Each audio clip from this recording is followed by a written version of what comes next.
Donc je lui ai dit, bah, écoutez, je voudrais être apprenti bouchère dans votre boucherie. Et puis il dit, bah, toi, ce serait plus la coiffure, quoi. Enfin, on te voit mal arriver en tant que bouchère. Je lui ai dit, bah, vous savez, les temps changent. C'est vexant, c'est humiliant.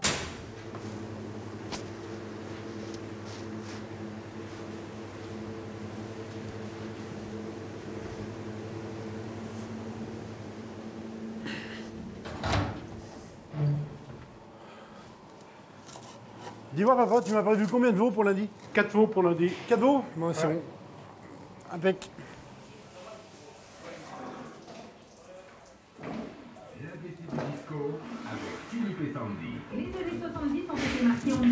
C'est fini bientôt, les gars? Ça, tu m'attaques la demi derrière? Allez, on y fait, pas de soucis. Allez, impeccable. Et Lucas, tu passes au magasin, hein? Les pantalons de princesse, et vous la princesse, les cheveux satinés bien.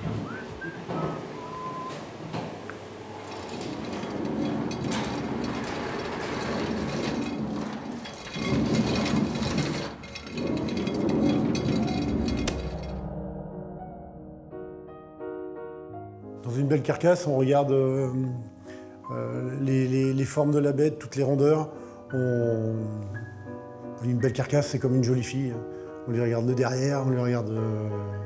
voilà, après, on a envie de toucher aussi.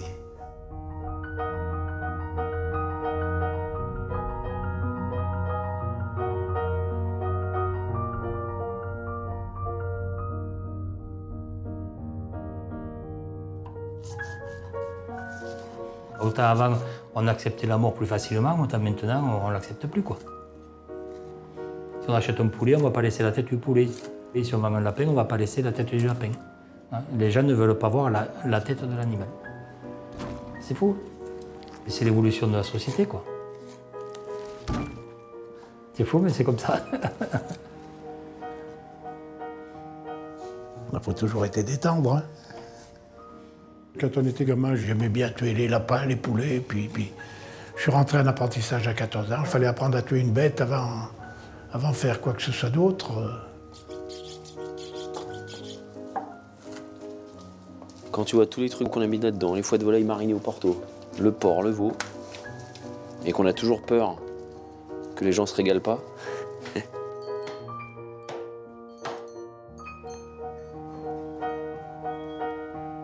Une de mes filles qui a 16 ans est végane. Elle me dit comment on peut se nourrir d'une bête, comment on peut tuer une bête pour la manger, quoi. J'ai pas de réponse. Chacun fait son choix de vie. Pour les véganes, je leur demande pas tous les jours de manger de la salade. Je leur demande qu'un truc, c'est qu'ils viennent pas me faire chier, quoi, c'est tout.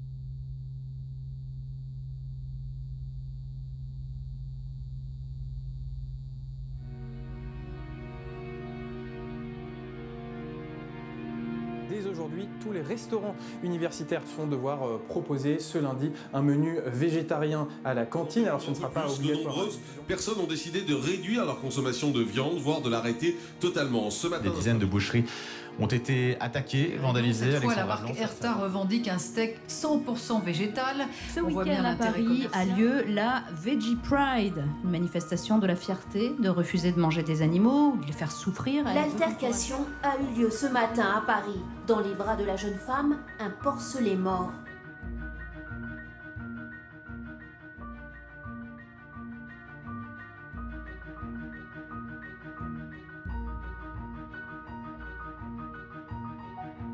Merci. Bon dimanche, monsieur. Au revoir. Un boucher, il n'aime pas qu'on le traite de tueur, d'assassin. Et moi, quand j'écoute un match de foot ou qu'il y a un commentateur qui dit « Ouais, c'est une vraie boucherie », ça me met en colère.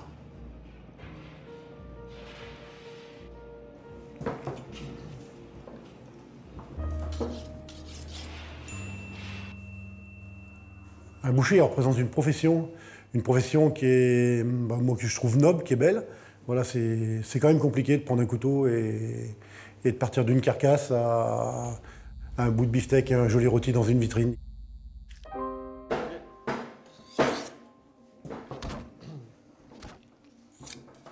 Tu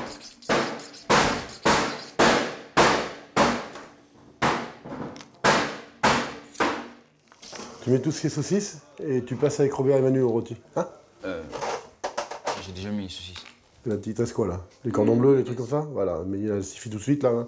Et après tu passes avec nous là au rôti. Hein? Je pense qu'à 6 ans, je disais à l'école, je serais boucher.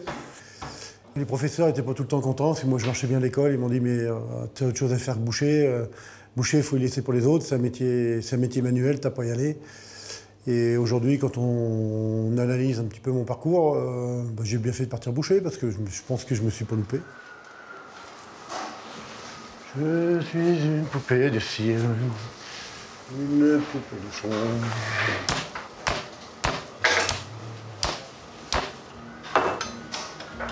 T'as le droit de taper, c'est pas ta mère. Hein. Ouais.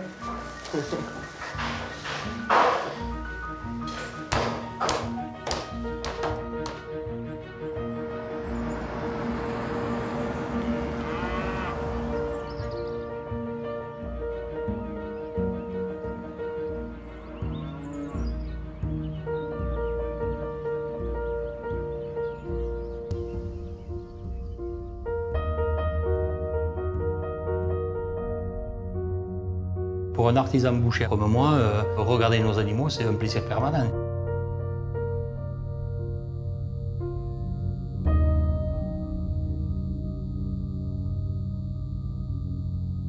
Il m'arrive même des fois de dire à mon épouse, qu'est-ce que ça me fait dommage de vendre cette viande, elle est tellement belle, j'aimerais la garder sur l'étal toute la vie. Même au bout de 46 ans de métier, je veux dire, on est encore comme des apprentis, quoi. On va bouger la cuisse, par contre. Là, je suis prêt. Je sors le faux filet et en même temps, on mettra la cuisse sur le rail, alors. Ouais, vas-y. Par contre, le porc, il faut le rentrer parce qu'on va commencer par le bœuf. Vas-y, tu peux y aller. Nickel. Chaque boucher, déjà suivant sa région, va travailler sa race de viande. Moi, c'est la limousine. C'est ma race à moi, je dirais. C'est une viande qui se mature très très bien, qui ne dégage pas d'odeur quand on la travaille, qui est bon, en fait, c'est un plaisir, quoi.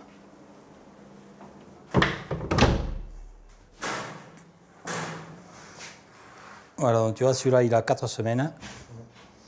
Ah, donc tu vois comment il ne s'accroche pas du tout. Tu sens comme c'est soyeux, tu as le doigt qui glisse là sur la viande, avec ce petit persillé, tu vois, un peu partout là, comme ça.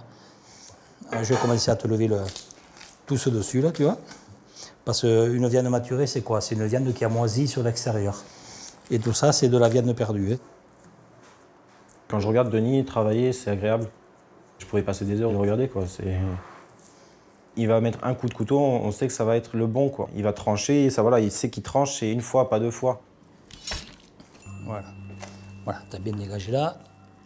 Juste ce petit morceau. Là, dégage-moi un peu ça, jusque là. Quand tu auras dégagé ça, le centre, il va venir tout seul.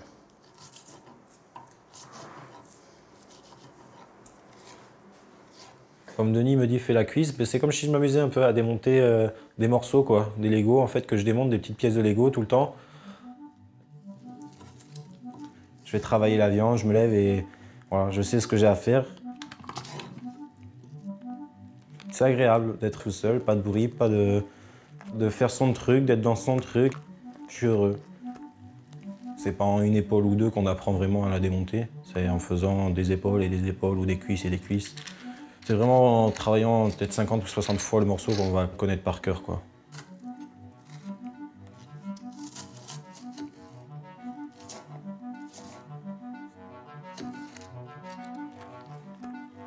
Moi, il me dirait qu'il faut venir travailler du lundi au lundi, ça m'irait.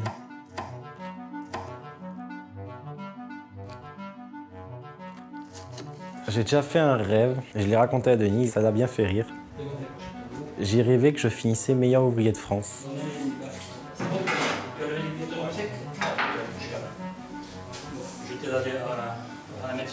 Denis m'a dit, crois en tes rêves et fonce. On est tranquille, il sera sûr de toi.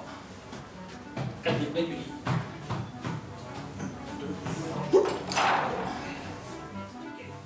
Mais je vis pour mon métier, moi. Moi, j'ai beaucoup d'amis qui me disent que je suis complètement taré de rêver de viande, voilà. Ah bon, nickel. Bon, je continue de là. 2,10, allez. Et voilà. Alors, 63,95. Monsieur va bien?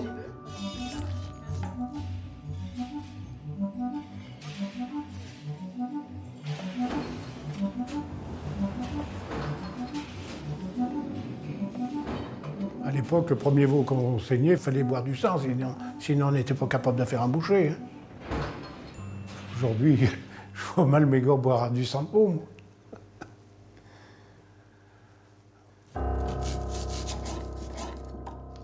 Un groupe de bouchers qui arrivait dans un bal, ça se reconnaissait tout de suite parce qu'on faisait un petit peu de la place, quoi. On montait sur Tizier, un bled d'à côté, on allait voir les filles là-haut quand on arrivait. Il fallait que les autres se rangent un peu. On se mettait des bonnes raclées, puis on était contents. Voilà. Si tu veux voir la couleur, il faut regarder à l'œil. Tu lui ouvres la paupière de l'œil. Si l'intérieur de la paupière est très clair, c'est que la viande sera de cette couleur. Ouais. Il y a 40 ans, c'était moins raffiné comme boulot. Les gens mangeaient de la viande avec os, on dégraissait pas, on dénervait pas comme aujourd'hui. Ouais, vous pouvez rigoler les jeunes, mais vous avez pas connu ce que c'était que le métier quand il était dur. Quand on faisait l'abattoir et tout, là. Vous savez parfaitement, Rio. Aujourd'hui, dans nos vitrines, on met plus peut-être de veau entière pour que les gens aient plus l'impression que ce soit un animal, quoi.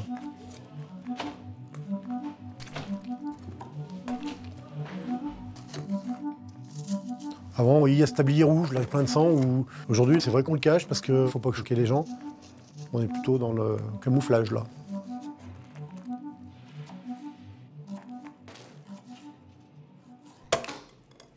Et il y a 40 ans, la cliente venait, elle vous achetait une tête de porc entière, elle se débrouillait avec. Aujourd'hui, ça n'existe plus, ça. Moi, je me rappelle dans le temps, tu arrivais dans la cour de la grand-mère, elle était en train de tuer le lapin, elle n'arrêtait pas de tuer le lapin parce qu'on arrivait.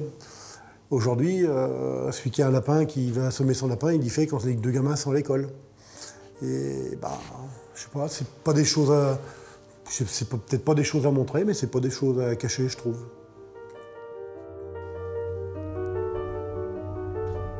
Pour moi, on a oublié d'où on venait.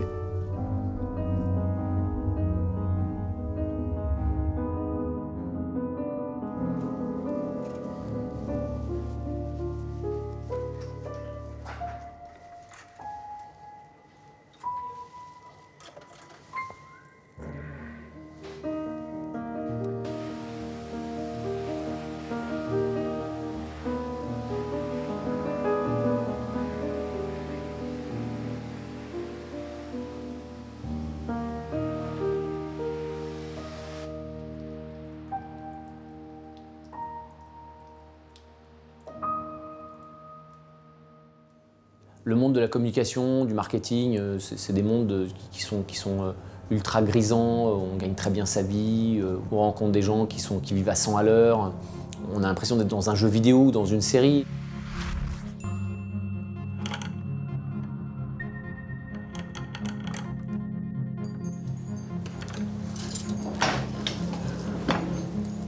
T'as vu, elle s'est fait un carré court, hein, Loulou. Qui ça?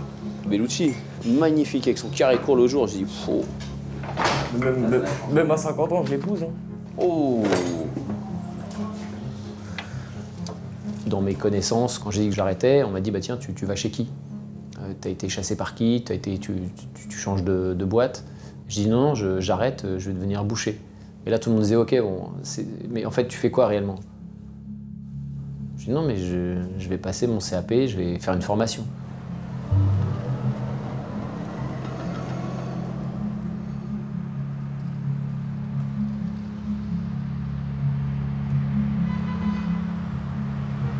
J'avais cette conviction que ce métier-là, grâce à sa force, à ses racines, c'est un des plus vieux métiers du monde, il allait me permettre d'avoir les pieds sur terre. C'est quelque chose qui a un rapport à la terre, à l'humain. Et ça me rassurait.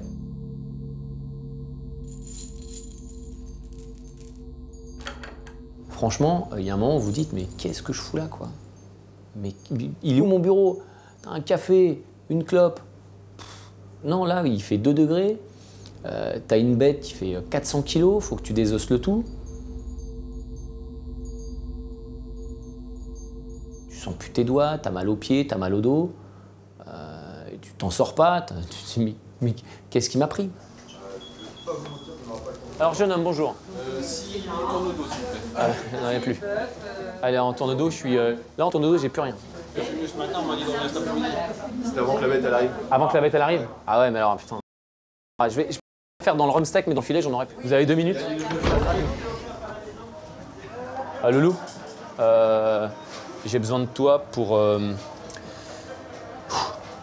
Tu peux me le lever là en direct, parce qu'il y a quelqu'un qui est venu pour des tournes d'eau, il n'y en a pas, donc je vais lui faire du premier de l'anche-trême. Je prends la tranche directe. Je vais l'éplucher devant le mec. On va faire un numéro d'équilibriste là. On y va, ça devrait suffire, monsieur, je pense. Monsieur, il faudra des beaux tournes d'eau ou pas? Fin, c'est possible. Ouais. Alors je vais les commencer au milieu, comme ça ils seront plus jolis.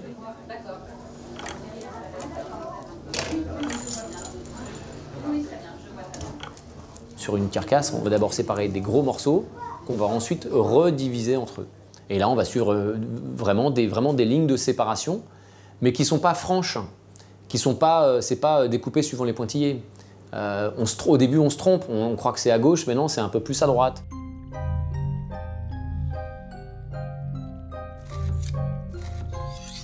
Un ébéniste a le même regard par rapport au bois qu'il va travailler suivant ce qu'il doit faire avec.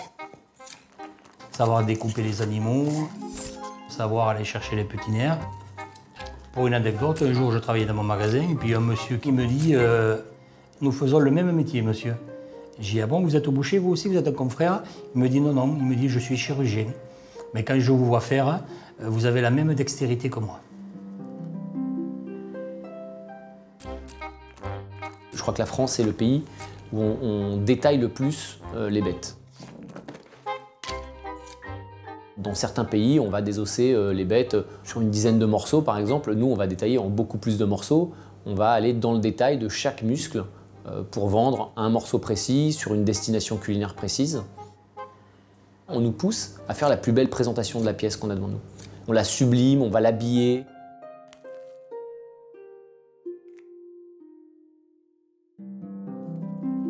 Si j'explique ce qui se passe ici dans le métier de la boucherie, si j'explique ça aux bouchers qui sont en Afrique, mais ils vont tout simplement me dire un seul mot. Ils vont dire, mais ils sont fous. C'est ce qu'ils vont me dire. Oui. En Europe, chaque morceau a son prix. On ne prend pas une cuisse de bœuf comme ça et puis désosser et puis couper tout en bourguignon et puis mettre ça. Non, non. Voilà, alors qu'en Afrique, on ne connaît pas la séparation anatomique.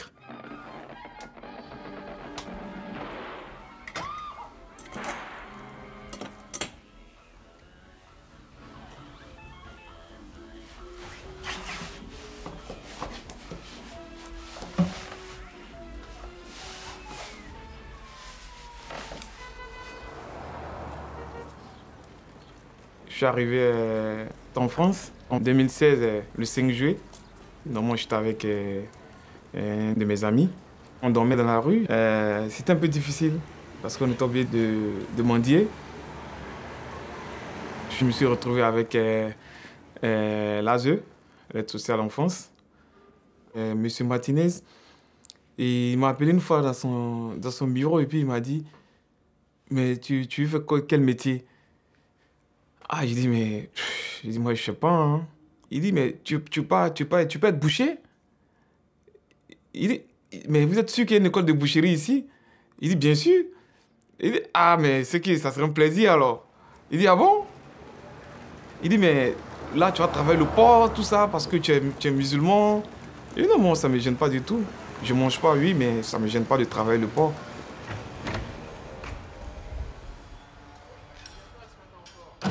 Aujourd'hui, j'ai un cours de pratique à l'école de la boucherie de Paris avec M. Denis.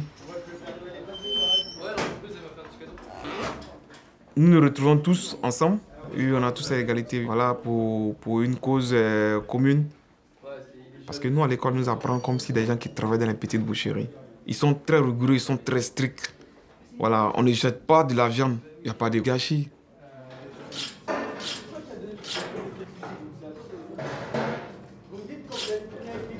Sois plus souple, plus linéaire.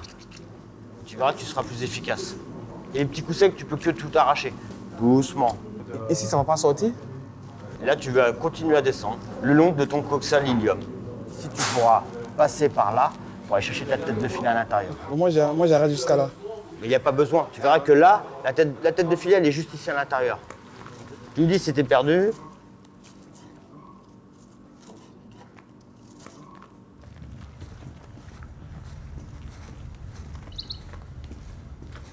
De temps en temps, de souffler, ça fait du bien aussi. Moi, Internet, je pourrais passer 3 jours sur le portable, 3 jours, 3 semaines, un mois, ça me dérangerait pas. Hein. Le plus important, c'est de voir les gens, quoi. C'est pas de les appeler. Si je veux voir quelqu'un prendre de ses nouvelles, s'il habite loin, certes, je l'appelle, mais s'il habite à 20, 30, 40 km, ben, je fais le déplacement. Je vais le voir.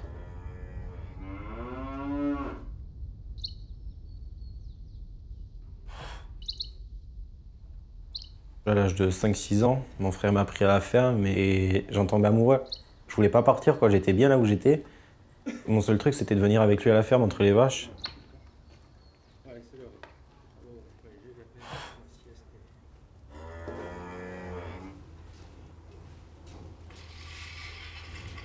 C'est agréable de pouvoir regarder des vaches et voir personne, c'est agréable.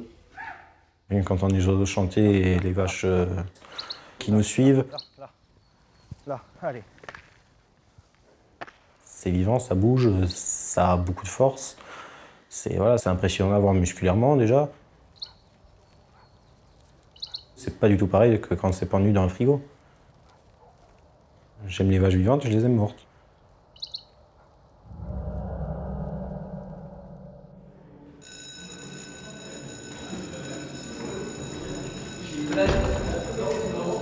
Tout le monde y est?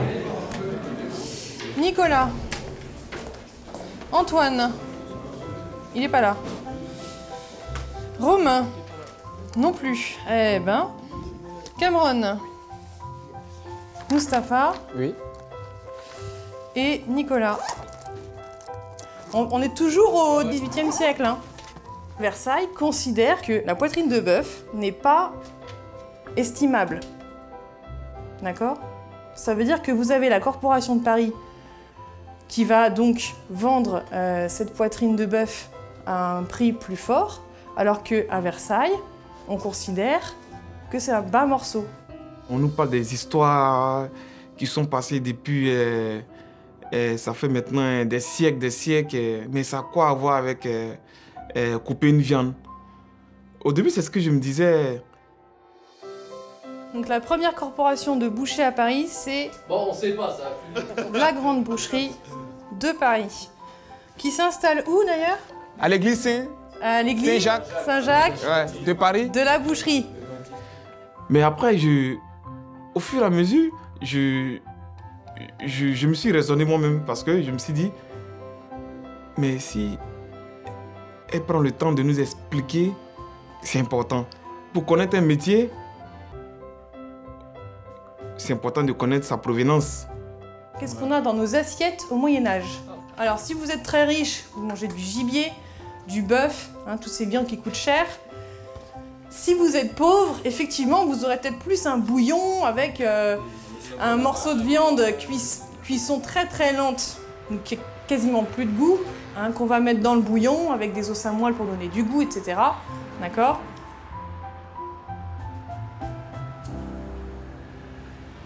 Ici en Europe, la consommation de la viande elle est très grande. Je pense que ce n'est pas tous les Français qui se rendent compte de ce privilège. Quand on voit qu'il y a du gâchis souvent, tellement qu'il y a la viande, les gens mangent de la viande jusqu'à d'autres même qui se plaignent de la viande. C'est deux choses un peu contraires au fait. Voilà, bon, c'est ce qui je trouve un peu... C'est bizarre cette histoire, oui. Alors quand j'ai constaté l'histoire des végans, franchement, ça m'a choqué. Le Grand Matin Sud Radio. Laissez-nous manger ce qu'on veut, d'accord, pas d'accord, Félix Mathieu, qu'en disent nos auditeurs pour le moment. Moi, je ne suis pas issu du sérail, et c'est vrai qu'ayant travaillé dans le marketing et la com, j'ai fait pas mal de média training. Des légumes par jour, réduisez votre consommation de viande. Et la Fédé me demande de communiquer sur des choses plutôt tendues, le véganisme, parce qu'il faut tenir le débat sans être dans la violence verbale, il faut être dans l'écoute aussi, etc., dans l'apaisement. On va peut-être sortir les grandes box, puisque ça risque d'être musclé entre la fondatrice de Vegan Impact et puis notre boucher du côté de Sartrouville, qui fait partie de la Fédération des bouchers de Paris.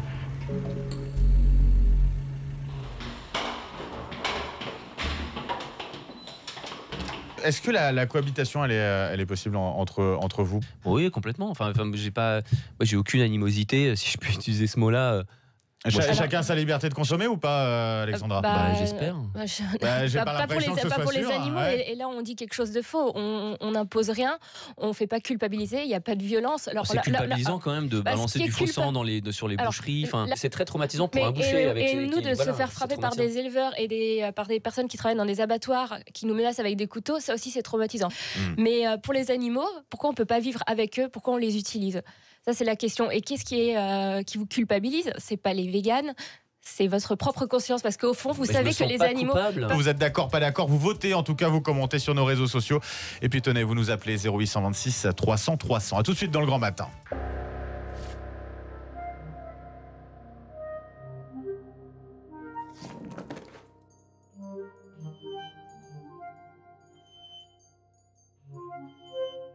Les végans, s'ils rentrent à l'intérieur d'une boutique, je réponds de rien, quoi, parce que moi, si des collègues voient qu'ils se font casser leur boutique, ils ont un couteau à portée de main, ça risque de mal finir.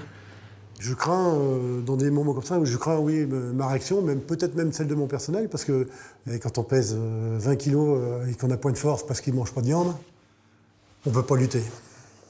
Ça risque de faire du ménage sur le parking. J'ai toujours eu tendance à le pratiquer assez facilement, le coup de poing. Il n'y a même pas bien d'années que ça m'a passé.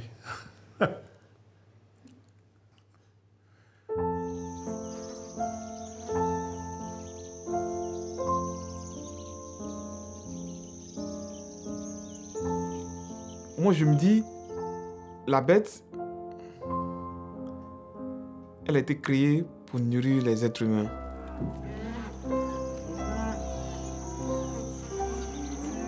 L'animal, il est arrivé sur la planète, c'est une source de nourriture. Ça a toujours été une source de nourriture et je pense qu'il faut que ça reste une source de nourriture. Et il ne faut pas que ça devienne autre chose.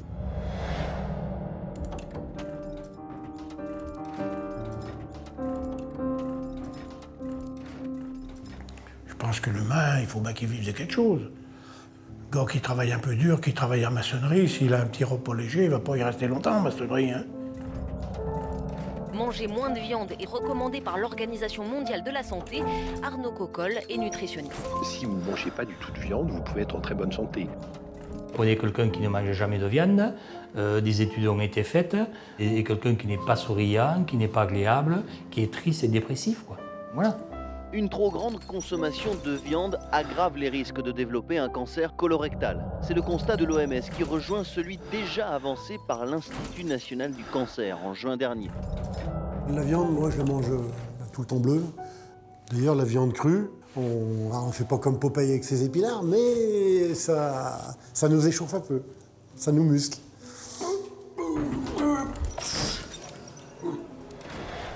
Moi, la viande, je suis un gros viandard. Moi, je pourrais en manger matin, midi et soir. Des kilos et des kilos, ça ne me dérangerait pas. La viande, c'est la vie. Puis un petit peu la virilité aussi.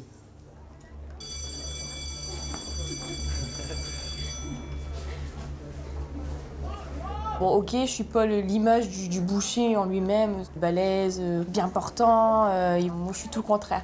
Je suis petite, je suis pas très grosse et pourtant, j'y arrive. Je me suis dit, si un homme peut y arriver, pourquoi pas moi, en fait.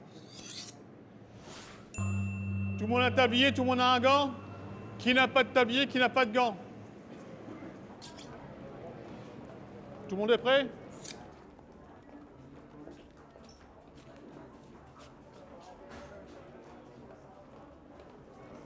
Tablier bien mis? Bon, Cet après-midi, on va faire l'avant. Mais on va faire de la nomenclature sur l'avant et l'arrière pour démarrer. Amandine, attends, ça passe pas là. Allez, pousse. Pousse, c'est un garçon.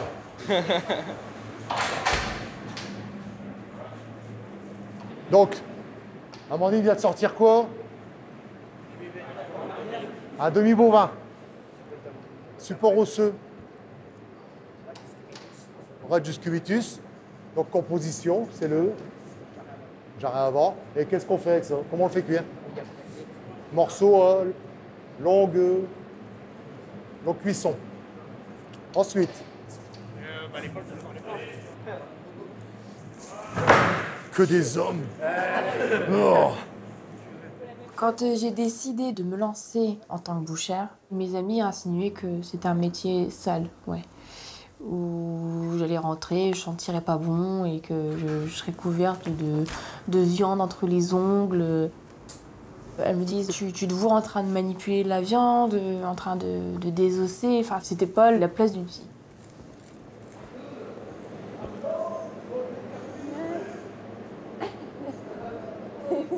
Merci. Il en manque un. Il en manque un. Il manque un tablier. Puis j'ai commencé à chercher un employeur. Arrivé dans certaines boutiques, on m'a ri au nez. Les gars, là, il y a un balai qui traîne.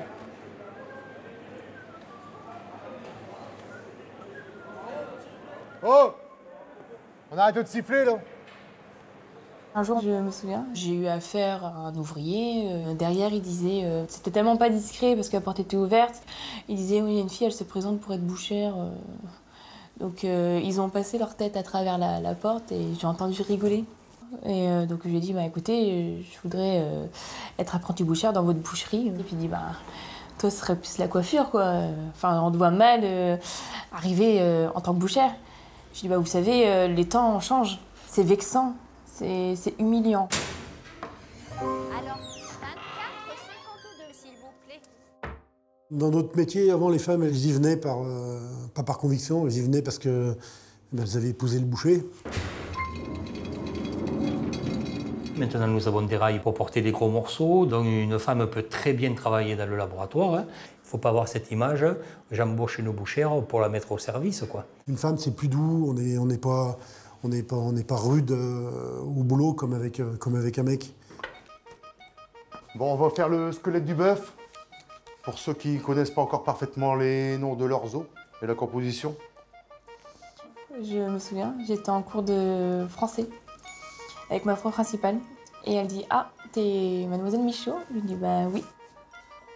Ça, c'est la poire. Puis de là, elle a regardé tous les garçons. Puis elle a dit, je vous préviens, il y a une demoiselle. Vous lui devez le plus grand respect. Ça doit être la fausse araignée, il me semble. Ou l'araignée. Et ils ont été adorables.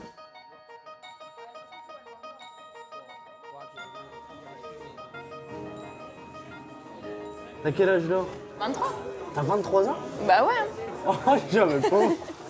C'est la maman de la classe. On déconne beaucoup. On a une bonne complicité. On va voir ce que ça donne. Bah, on va pas le saper, tu vas faire quoi du coup? Moi? Bah au début je voulais faire un BP. Mais bon, avec mon fils c'est un peu compliqué. Et toi, tu vises quoi? Grande surface? Bah... Non, pas spécialement, parce que là pour le moment je suis dans une petite boucherie. Je suis bien, là, je suis là, c'est bien. Mais ouais, donc voilà, et j'aimerais bien garder cet esprit-là, tu sais, de boutique familiale. Ouais, ça peut être sympa.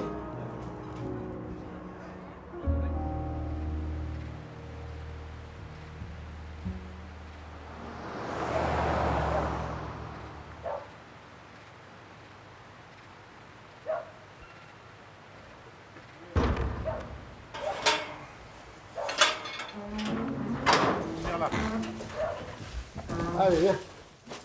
Allez, viens, ma belle. Allez. Allons, les filles. Allons. Allez. Toutes les semaines, on a besoin de 2 bêtes. On va dans notre pré, on choisit les 2 bêtes qui paraissent les mieux à tuer. On les a sur place. Viens là, viens. Allez. Allez, oh, allez. Ferme.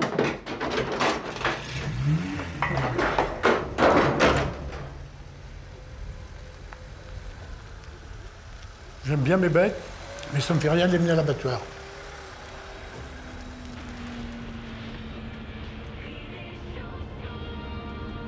Il est 6h, bienvenue dans le 100% sketch, première édition de la journée. C'est l'histoire d'un mec qui en a raconté une histoire. Par contre, mon fils, lui, il s'y attache bien plus que moi, il est bien plus sensible que moi de ce côté-là, moi pas trop. C'est peut-être lié un peu du fait que j'ai fait l'abattoir, que j'ai appris ça. Il arrive au bord de la rivière pour voir. Bon, ma bétaillère, ça fait partie un peu de ma vie, quoi. Il met un pied dans l'eau. J'ai toujours eu des camions, j'ai toujours ramassé des bêtes, et ça fait un moment que ça dure. Hein. Mais moi, j'adore ça. Puis, le jour où on va me supprimer la bétaillère, j'espère que j'aurai plus bien de temps à vivre après, parce que je vais y savoir mal. Hein.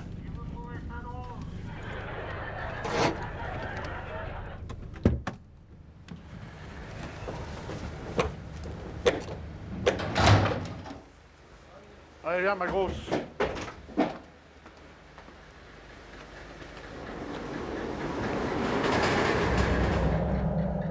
Mon père, d'un côté, par rapport à moi, un peu moins sensible avec les animaux, il est certainement plus dur au mal, on va dire. Moi, j'ai commencé en 58. On commençait par l'abattoir, on tuait tout, veaux, les bêtes, les veaux, les cochons, les moutons. On apprenait le métier par la tuerie. Au départ, c'était ça.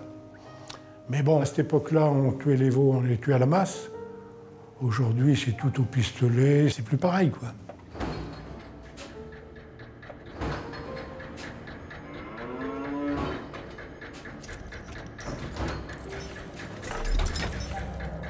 Quand j'étais jeune boucher, j'ai eu des gens qui m'ont demandé de leur saigner des agneaux, de les dépecer, donc, et puis de les couper.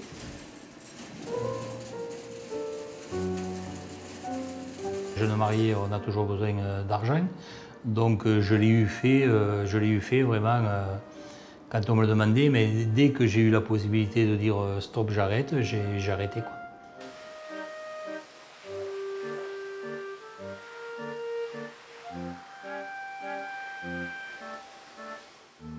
Ah ouais, mettre le couteau là, c'est marrant, hein. Et après, une fois que c'est ici, pour moi, c'est plus un problème.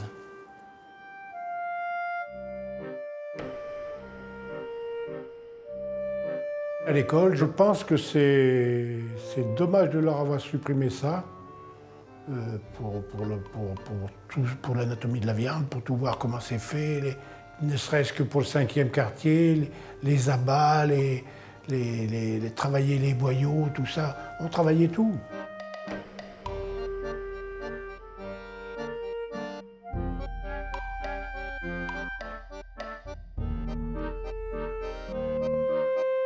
Si un jour on me dit t'es bouchère, bah tue le poulet, bah je le ferai pas. On me dirait bah t'es bouchère, tue-moi l'agneau, bah non je le ferai pas, je ne tuerai pas l'agneau. Et je me dis qu'ils arrivent déjà morts, donc c'est pas moi qui l'ai fait. J'ai la conscience tranquille. Viens gamine, allez viens. Allez gamine, allez viens.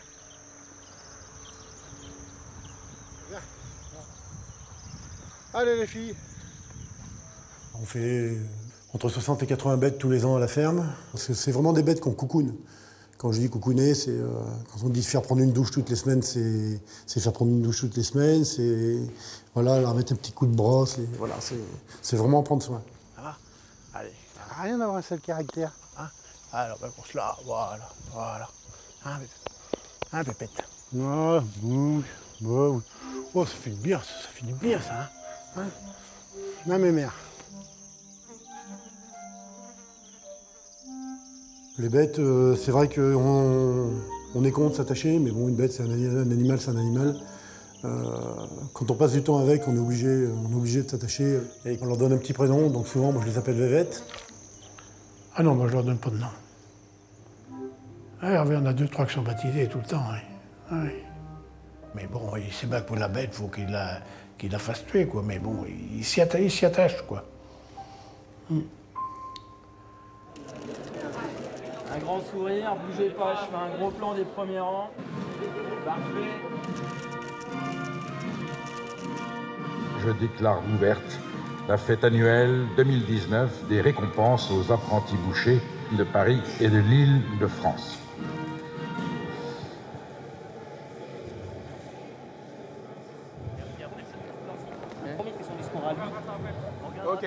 Nous savons qu'une tendance mondiale, aujourd'hui, à repenser notre consommation, fait que des gens pensent qu'on pourrait vivre sans l'activité de la boucherie.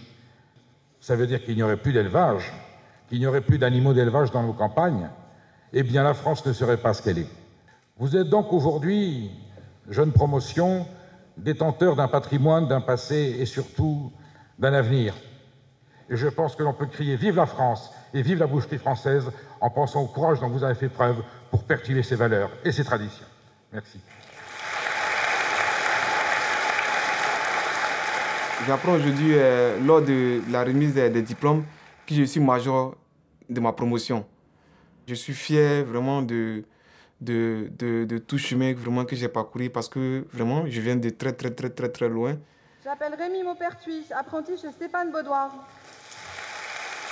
Il reçoit un lot comprenant un t-shirt, un bonnet, une paire de lunettes de soleil, une palette de porc des établissements Bernot, un chèque cadeau de 50 € par Les enfants qui sont nés ici, quand ils ont un petit souci, ils ont la famille qui vient les voir. Mais moi, ce n'est pas le cas. Moi, s'il y a un problème, je n'aurai personne. Je n'ai pas droit à l'erreur. J'appelle Maxime Charon, apprenti chez Laurence Degan. Je suis obligé de bien me comporter. Je suis obligé de bien faire ce que je fais. Même s'il pleut, même s'il neige, même si le transport il est difficile, je n'ai jamais manqué un coup. Et enfin, je suis toujours à l'heure. J'appelle Moustapha Sidibé, apprenti chez Carrefour Market. Il reçoit une invitation avec son maître d'apprentissage au Stade de France pour le match de rugby France-Angleterre en février, une tablette, DVP, menuiserie et un gigot de la maison Calu. La majeure partie des personnes qui viennent des pays étrangers comme moi sont plus dirigées vers la grande surface. Allez, parfait, on regarde bien ici, l'objet souris. Parce qu'ils ont compris que leur chance, c'est la grande surface qui peut leur donner cette chance. Je suis avec mon maître d'apprentissage, M. Traoré Anzoumana. Il dit, mais la boucherie artisanale, tu es un Africain. Il dit, ils ne vont pas te prendre. Il m'a dit, il ne faut même pas rêver. Il m'a dit ça clairement. Oui, parce que lui, il a passé par là, il connaît.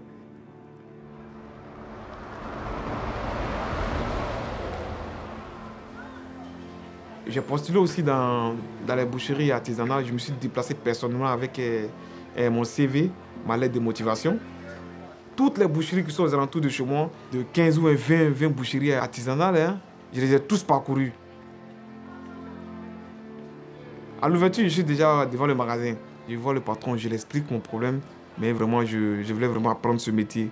Ça me plaît beaucoup. Mais personne ne m'a appelé. Personne. Ceux qui m'ont appelé, c'est les grandes surfaces.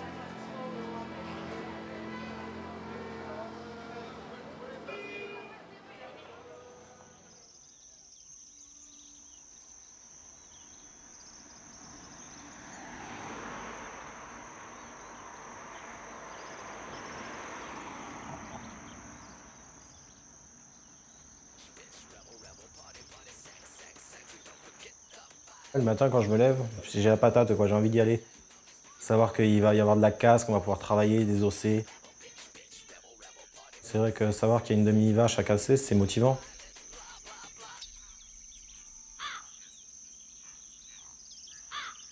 Quand je prends le bus, je regarde l'herbe mouillée, le soleil qui se lève. Il y a des lièvres, il y a des biches qui traversent.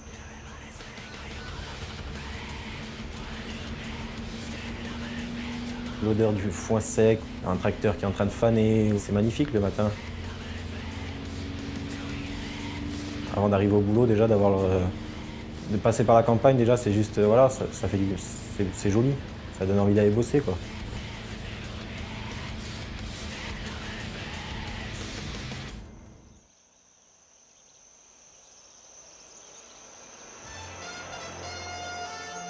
Dans cette guerre contre le coronavirus, tous les déplacements non essentiels sont supprimés pour 15 jours. Sinon, il vous faudra une attestation rédigée sur l'honneur car vous serez contrôlé. La porte-parole du ministère de l'Intérieur. Quand l'histoire de l'épidémie de Covid a commencé, c'est le moment que je donne plus de la valeur à mon métier. Et il y a plein de restaurants qui étaient fermés, mais nous qui sommes dans la grande distribution, nous sommes restés ouverts. Je me suis senti encore plus utile.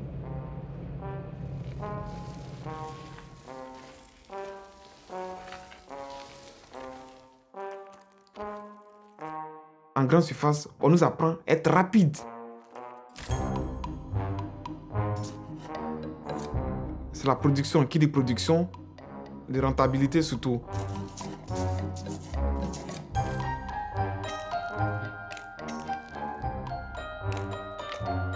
Donc c'est plus le rythme est plus accéléré.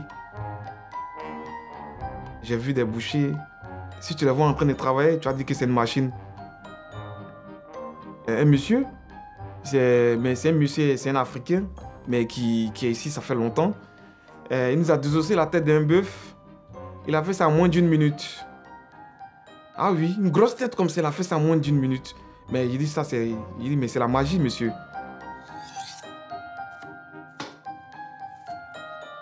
Alors que dans les petites boutiques, c'est calme. Le gars, il travaille à son rythme, il n'est pas pressé.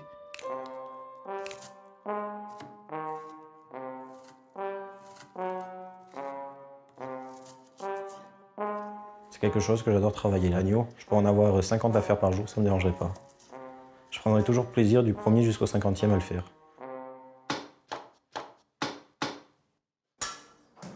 Le fendre, le travailler, Chez Intermarché, j'ai connu la grande distribution et maintenant je suis chez un artisan boucher. Ça n'a rien à voir. Bon, la grande distribution nous demande d'avoir la cadence, le rythme.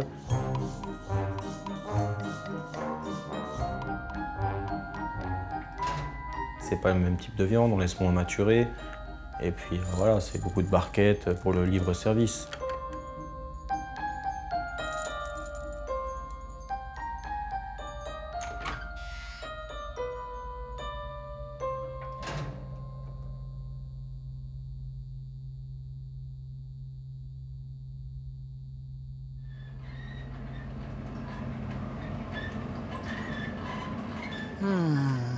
Un beau la sieste. Une petite sieste. Comme quoi, le travail, tu vois, c'est d'abord... Organisé. Le travail, avant de le faire avec les mains, c'est d'abord avec la tête. On réfléchit, on organise. Mais vous avez des trous dans vos verres ou quoi?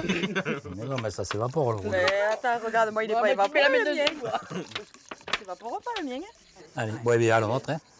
Ah non, à la matinée. Hein. Ben, à cette belle matinée, je trouve qu'on a super bien bossé parce que bon, c'était pas évident ce matin. Et puis après, bon, il y a la jeunesse arrive derrière, il y a Delphine, il y a toi qui es là pour l'instant, et on verra plus tard. Et puis Chloé qui arrive. Bien sûr, je compte pas partir, moi. Je suis bien, moi, ici, Denis.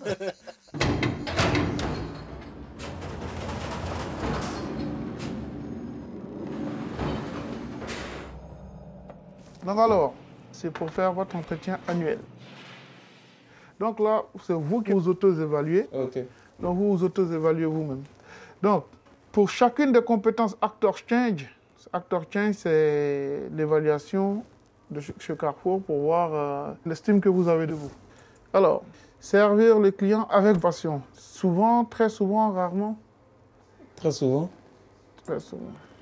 Quand vous êtes au travail, vous avez plutôt tendance à agir simplement, très souvent, occasionnellement, rarement, non évalué. Très souvent. Ok, maintenant, on me demande de vous noter, à moi de donner mon avis. Servir les clients avec passion, très souvent. Là, je suis d'accord. Agir avec simplicité. Souvent, c'est compliqué. Parce que pour vous faire avoir raison, souvent, c'est chaud, c'est très compliqué. C'est vrai. Donc, je vais marquer. Quelle est votre ambition professionnelle chez Carrefour? Rester à la possibilité de devenir manager ou pas? Ou vous souhaitez changer de poste carrément, arrêter la boucherie, aller faire autre chose? Garder mon poste et puis pourquoi pas avec le temps avoir la possibilité d'être... Ok, ça on le mettra en commentaire. Vous êtes d'accord avec ça? Effectivement, oui. Donc j'enregistre et je termine l'entretien. Ok, ça marche. Merci, chef. De rien.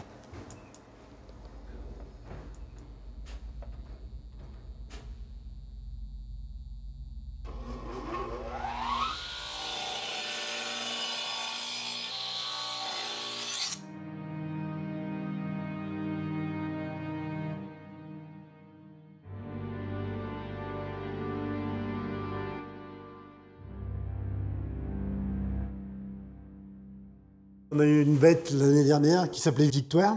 Et en même temps que Victoire, j'avais une autre bête, Lola. Je pense que c'est deux bêtes que je m'étais trop attaché.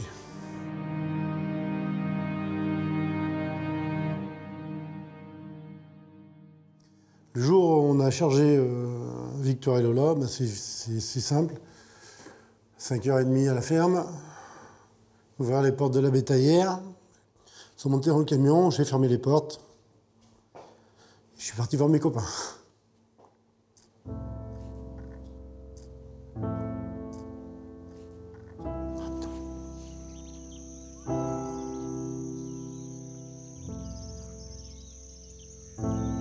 Ça m'a fait chier de la tuer.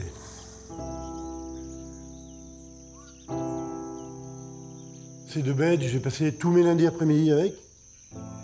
Aller rentrer à la stabule, leur faire prendre une douche, les toiletter, donner le coup de tondeuse qu'il fallait.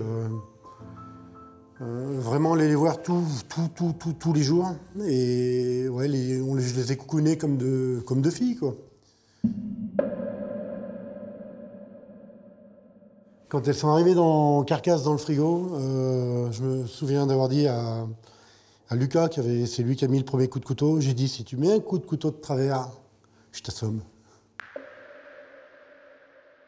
Et en travaillant la cuisse, j'étais capable de lui parler, quoi.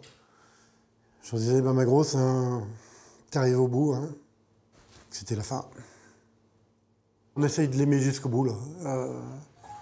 Et c'est vrai que Victoire, le premier morceau que j'ai mangé, c'est un pot-au-feu.